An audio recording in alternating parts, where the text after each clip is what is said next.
ibig sabihin, yung breathalyzer na 68,000 pesos per unit, palpak, bulok, sira. Sinayang natin yung pera ng taong bayan.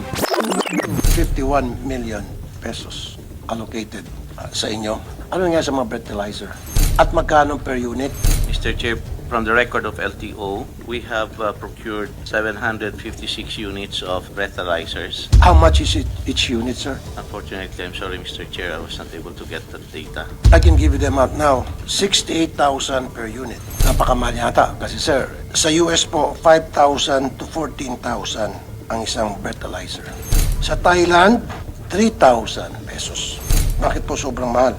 Mr. Chair, please allow us to seek the information from our procurement. Na-flag down kayo ng COA, Commission on Audit, at merong worth 51 million pesos na mga kagamitan kasama na yung breathalyzer na nakatenga lamang sa inyong ahensya sa stockroom at hindi nagagamit. Lalabas po ito sa budget hearing. Your Honor, yes, we received some units of breath analyzers from LTO, but we returned them because it was not calibrated, Your Honor. I remember at the time, then Chairman, the late Danilo Lim, tested the breath analyzer by asking one of his security to drink alcohol and try the breath analyzer. And it registered 0 alcohol level. That's why we returned it, Your Honor. So, ibig sabihin, yung breathalyzer na 68,000 pesos, palpak. Toto 3 years ago, sir, we also received that units, but we returned, sir, because Ito na it was naman. not calibrated. Lahat return to sender. Yes, sir. Jeez. LTO, sir. Anong ginawa nyo? Mr. Chair, I'm sorry, but I'm not trying to evade, but then I assumed the position on July 2023. That I think this the distribution and the situation when I was not in the law enforcement service, Mr. Chair. And who was the person in charge of procurement at that time? I will check, Mr. Chair. Pero ngayon pa lamang, husgan ko na hindi worth it dahil pumapalya eh. 68,000 sa isang palpak, bulok, sira na breathalyzer. Sinayang natin yung pera ng taong bayan.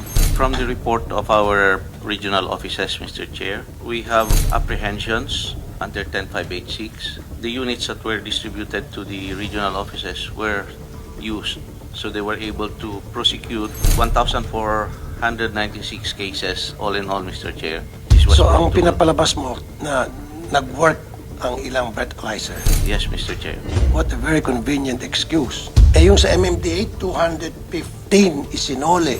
Sa PNP, 50 isinole. Well, meron kayo na-apprehend, thank you, pero hindi nagamit ang breathalyzer. So, meron ba kayong balak na mag-procure ulit? Yes, Mr. Chair. Meron ulit. Ang tapang naman ng apog. Your Honor, ang definitely mangyayari ngayon is i-put on hold lahat ng movements to ask what happened before because this will be a factor for the agency to act on this supposedly na merong proseso silang ginagawa regarding the breath analyzer, Your Honor. Di ba dapat kayo sa PNP and MMDA, kayo dapat ang lead agency sa pagpo-procure ng breathalyzer kasama na yung body cam kasi dapat kapag nanghuli kayo ng lasing, may body cam para ma-ensure na yung ginagawa niyong panghuli ay sumusunod kayo sa protocol. Actually, sir, the Highway Patrol Group, sir, has not procured breath analyzer due to the absence of appropriated budget specifically allocated for this purpose. Wala rin po kaming procurement, Your Honor, dahil po siguro din wala po kaming deputized na traffic enforcer to implement po ito pong Anti-Drunk and Driving Act.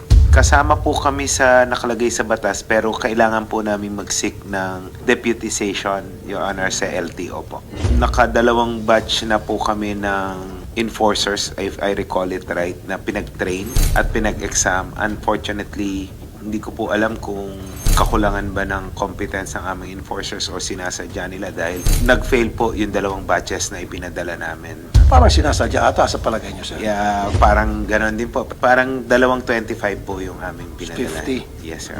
Kahit isa sa kanila, walang pumasa, lahat bumagsak. Opo. LTO, I want the MMDA traffic enforcers deputized. I'm dead serious. Kasi ang MMDA ang nakikita sa kalye. Every day, sila yung babad sa araw, umuulan, nandiyon yung MMDA. Pero never pa akong nakakita ng traffic enforcer from the LTO. At the moment, Your Honor, we only have 28 personnel. 28 lang. Yes, Your Honor. Para sa buong Metro Manila. Then kung 28 lang, sana nag-deputize kayo, nagbo-volunteer ng MMDA, 50, HPG, and the PNP. Isa kayo dapat. Kasi nga po, sir, sa record ng HPG, tumataas 90% yung drunk driving incident. We have to do something. And it starts from the LTO. So, the MMDA, magpadala ulit kayo Will ng... do, Your Honor. We'll coordinate with LTO, Your Honor. Damihan mo na siguro. Yes, Your Honor, will do. I-anticipate mo na may mga babagsak doon. Yes, Your Honor, will do po. We'll coordinate with the MMDA, Your Honor, so that we can immediately conduct the training for them. DOTR, anyway, imbestigahan natin, padala dito yung kung sino yung procurement officer, yung sa palpak na breathalyzer. And can you bring to us a sample, at least a few, LTO, sa next hearing? And then we will get an expert para matest namin dito. And then in terms of reference, Yes, Your Honor.